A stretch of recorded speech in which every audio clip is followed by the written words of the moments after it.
Okay, so share ko sa inyo to guys, no, kung paano natin guys i-recover guys yung Facebook account natin guys na mayroong two-factor authentication. Okay, so share ko sa inyo itong guys yung video tutorial natin guys, no. So sa pag-recover guys ng Facebook account guys ay palagi ako guys gumagamit guys ng Chrome browser guys, no. So ito guys yung palagi kong ginagamit guys sa Chrome browser. Kasi minsan guys sa Chrome browser guys ay minsan kompleto yung binibigay nilang option guys kumpara dito guys sa ating Facebook application na ito guys, no, or dito guys sa Facebook Lite. So sa akin guys ay dito ako nagre-recover guys ng Facebook account ko guys kung sakaling nagkaroon guys ng troubleshooting guys sa ating Facebook account. Okay, so papakita ko sa inyo guys, no, na nagkaroon guys ng two-factor authentication guys yung Facebook account ko guys. So halimbawa guys ay nawala guys yung phone device nyo guys at naka-on guys ang two-factor authentication nyo guys. So hindi talaga nyo guys mabubuksan guys, no, yung Facebook account nyo guys. So ngayon guys papakita ko sa inyo guys, no. So pasok tayo dito guys sa Chrome browser natin. Yan. So pasok tayo dyan. So wait lang guys, no, maglalagay lang ako guys ng Facebook account ko guys. Yan. So example lang ito guys, no, yung Facebook account ko guys. Sample Facebook account guys. So wait lang guys. Maglalagay lang ako guys.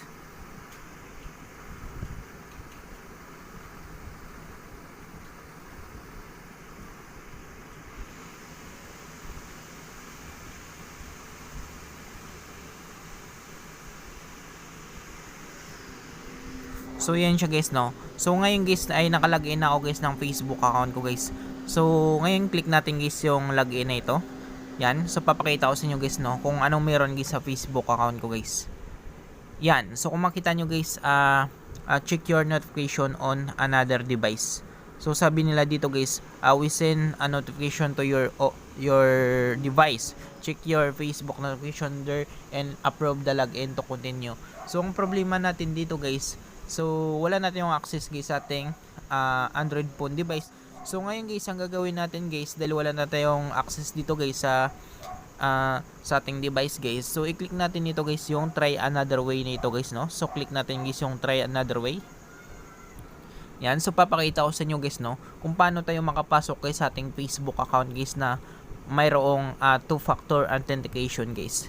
So dito guys, click natin guys yung see more. Yan. So papakita ko sa inyo guys, no.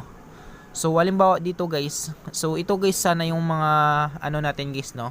Ito guys yung pag-asa natin guys para ma-open natin guys yung Facebook account natin guys, yung notification on another device guys. So yung notification on another device guys, kapag yung Facebook account nyo guys ay nakalagin sa ibang device guys, so pwede mo siyang i-access doon guys, no. Pwede mong aprobahan yung device na ito guys para makapasok tayo guys sa ating Facebook account guys. So ang problema guys ay wala na tayong access or hindi na tayo nakalagin guys sa ibang device guys, no. Kaya wala na tayong access dito guys sa notification on another device guys. Yan. So dito naman sa WhatsApp guys, kung meron kayong WhatsApp guys, so ang problema naman guys kung sakaling wala na kayong access guys sa number, so mahirapan tayo guys, no. So wala na rin tayong access. So backup code guys, kung hindi kayo nakakuha guys ng backup code nyo guys sa inyong Facebook account guys, so mahirapan rin tayo makapasok guys sa ating Facebook account. At dito naman guys sa ating number, halimbawa wala na rin tayong access guys sa ating phone number, so mahirapan rin tayo guys makapasok guys sa ating Facebook account guys dahil wala na tayong recovery options guys, no. So halos lahat guys ay wala na tayong recovery options dito guys. So halimbawa lang yan siya guys, no. Yan. So halimbawa wala natin yung access dito guys sa recovery options natin. So ang gagawin natin guys ay scroll natin pababa guys, no. Makikita natin dito guys yung yan, account recovery. So sabi nila dito, need another option. So kailangan talaga natin guys ng another option guys dahil wala na tayong access dito guys sa recovery options natin na ito guys. So sabi nila dito, to keep your account safe, accessing and without your usual login methods can take a few days. To get started, go to account recovery. So ngayon guys, try natin guys yung account recovery natin na ito guys. Yan, click natin guys yung account recovery natin. Yan. So pagka-click natin dito guys, ito yung lalabas guys, no. So sabi nila dito, other ways to confirm on the account. So ang gagawin natin dito guys para ma-access natin guys yung Facebook account natin. So kailangan guys meron tayo ditong valid IDs guys, no. Kahit wala tayong access guys sa device natin at number guys, ang importante guys, meron tayong valid IDs guys na magpapatunay guys na yung Facebook account natin ay atin guys, no. So ito guys, submit a photo of your ID. Use an official document to prove your identity. So click natin dito guys, no. Pakita ko sa inyo guys. So click natin yan. So wait lang guys, no. Naglo-loading siya guys.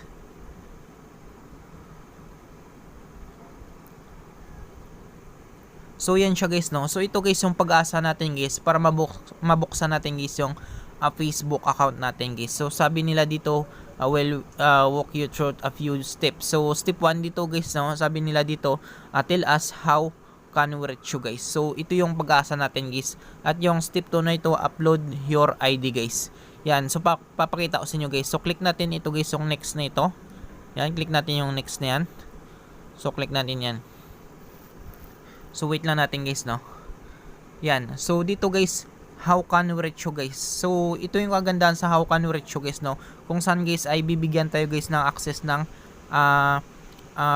ng Facebook guys para ma-access natin guys yung Facebook account natin guys. Okay?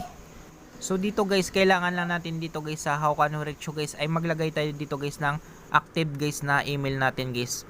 So kailangan natin ng active na email or kailangan natin ng new email guys, no, para makapag-send sila guys ng recovery option guys sa ating Facebook account guys. Yan.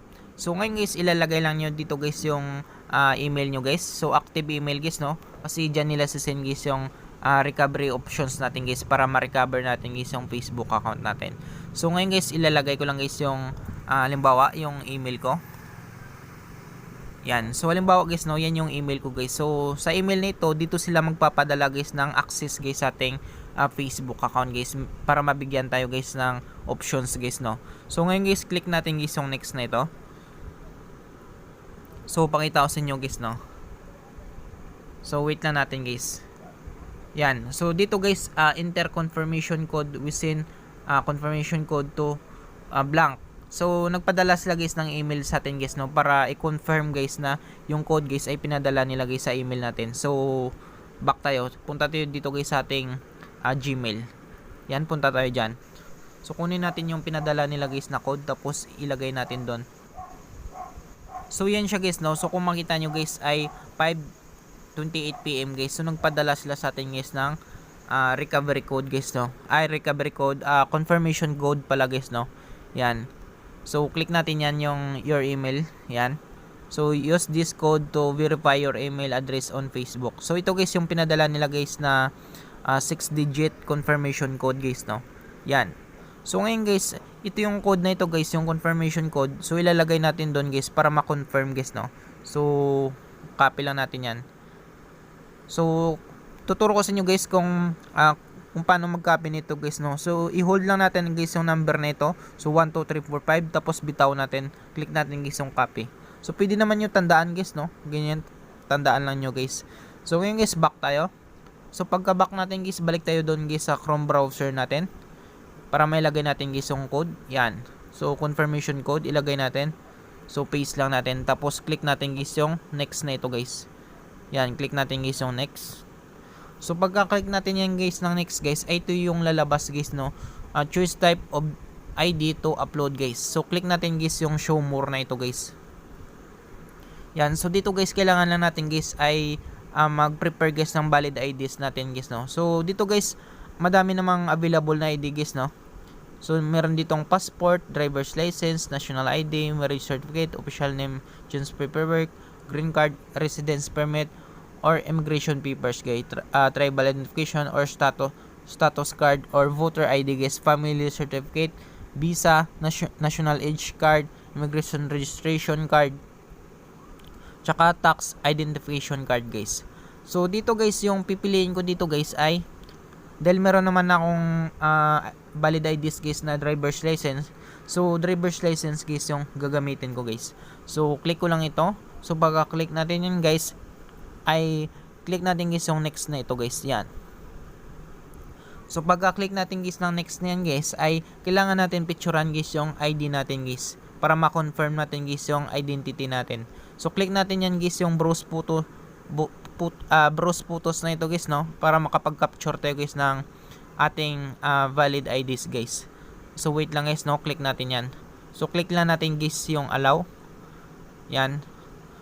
So dito guys, pwede tayong makapag guys, no, pwede tayong, kung meron na kayong valid IDs guys na napicturan, so hanapin na lang din niyo dito guys sa browse guys. At kung wala pa kayong ID na napicturan guys, click niyo guys yung camera guys para i-capture niyo guys yung valid IDs nyo guys. So ngayon guys, click ko lang guys yung camera ko dahil wala pa ako napicturan guys na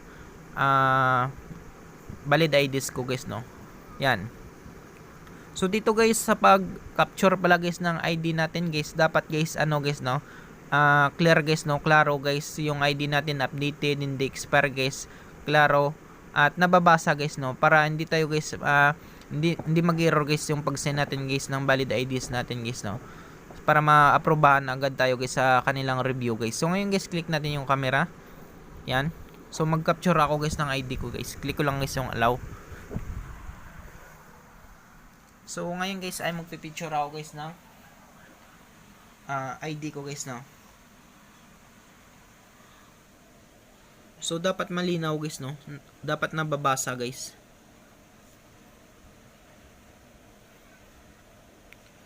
So yung 4 layers niya guys, dapat nakikita na yung 4 layers guys ng ID natin guys.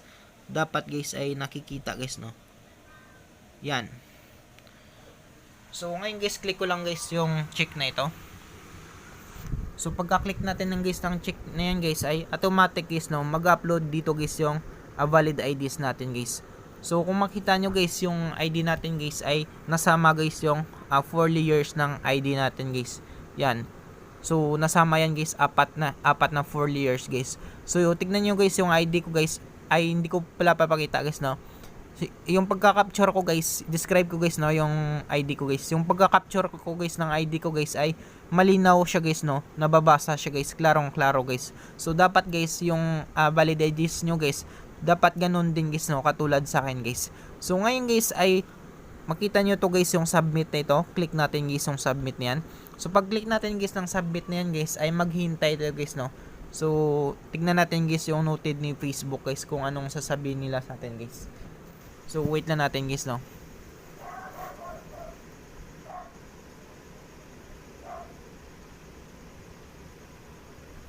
So yan siya guys, no. So ito na yung lumabas guys. So identity confirmation and progress guys. So sabi na dito, we usually review your information within 48 hours guys. We'll send you a notification once we made a decision guys.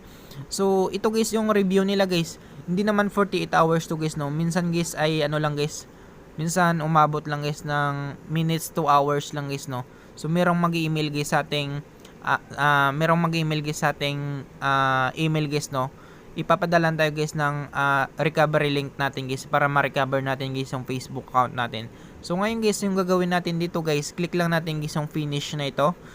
So pagka-click natin guys ng finish na yan guys, ay antayin na lang natin guys sa ating email guys, no, yung isi-send sa atin guys na recovery link guys para ma-recover natin guys yung Facebook account natin guys, or ma-open natin guys yung Facebook account natin guys. Okay? So click lang natin guys yung finish na yan. So wait lang guys, no. So yan. So nagbalik na tayo guys sa ating login. So ang gagawin natin guys, back tayo. So antayin natin guys sa email na ito guys, no, sa Gmail natin guys yung ipinadala nila guys. So siguro umabot lang yan siya guys ng minutes guys, no, base sa pag-recover ko guys ng mga Facebook account guys. So umabot lang yan siya guys ng minutes or 1 hour guys, no. So antayin na lang natin guys, refresh lang natin guys hanggang sa merong bagong ipadala dito sa atin guys na email ng Facebook guys. Okay? So antayin na lang natin guys. So pagkatapos ng mga ilang oras guys, ay dumating na rin guys yung recovery link natin guys, no. So hinintay talaga natin guys. So umabot rin siguro guys ng 8 hours guys yung pag-review nila guys ng ating ID guys. Okay? Or yung ating identity guys. So ngayon guys ay bubuksan na natin guys. So papakita ko sa inyo guys. Ito guys yung sinin sa atin na recovery link, or meron silang binigay sa atin guys na recovery code. So click natin yan. So wait na natin guys, no. Yan. So dito sabi nila dito, you can now get back into your account. Sabi nila dito, hi Michael Jan, thank you for confirming your identity. You can click the button below to get back into your account. So hanapin natin guys sa baba, scroll natin. Yan. So dito guys, meron silang binigay dito sa atin guys na code. Pwede natin gawing password para ma-open natin guys yung ating Facebook account guys. Or ito guys, meron silang binigay sa atin guys na link. Yan. So ito yung gagamitin natin guys, no? Get back into your account. So click natin to guys, yung get back into your account guys. So papakita ko sa inyo guys, no? So wait lang natin guys. So Google Chrome pa rin tayo guys, no? Yan. So ang gagawin natin dito guys, pwede nating i-save browser or don't save guys. So pwede nating save, pwedeng hindi guys, no? So click natin guys yung continue na ito. So click natin continue guys. So wait lang natin guys, no? Yan. So dito sabi nila dito, confirm your confirm access to your phone. Your login code are sent to. Do you still have access to this number? Yan. So dito guys, tinatanong tayo guys kung meron pa tayong access guys sa ating number guys. So sa akin guys ay meron naman akong access dito. So kung wala kayong access guys, sabihin nyo guys no kapag wala kayong access sa number nyo guys. So sa akin guys, meron pa akong access sa number ko na ito guys. So click ko lang guys yung yes. Yan. Makita natin dito, your account is unlocked. So sabi nila dito, you can now use your account and security setting. You can set up code generator or get back codes to use if you have a trouble receiving a security code again. So click natin guys yung go to settings na ito. So click natin yan. So wait lang natin guys, no. So dito guys ay mag-open tayo guys sa ating Facebook application. Yan. So wait lang natin guys, no. So yan siya guys, no. So kung makita nyo guys ay na-open na natin guys yung ating Facebook account guys. Okay, so ganun lang kadali guys, no, kung paano natin guys ma-recover guys yung Facebook account natin guys na nagkaroon guys ng 2-factor authentication. Okay, so I hope guys na makatulong sa inyo itong video tutorial natin. Sa mga bago pa lang sa ating YouTube channel, huwag natin guys kalimutan guys i-click guys yung subscribe at yung notification bell button para ma-update ko kayo guys sa susunod nating video tutorial. Thank you guys and God bless sa lahat.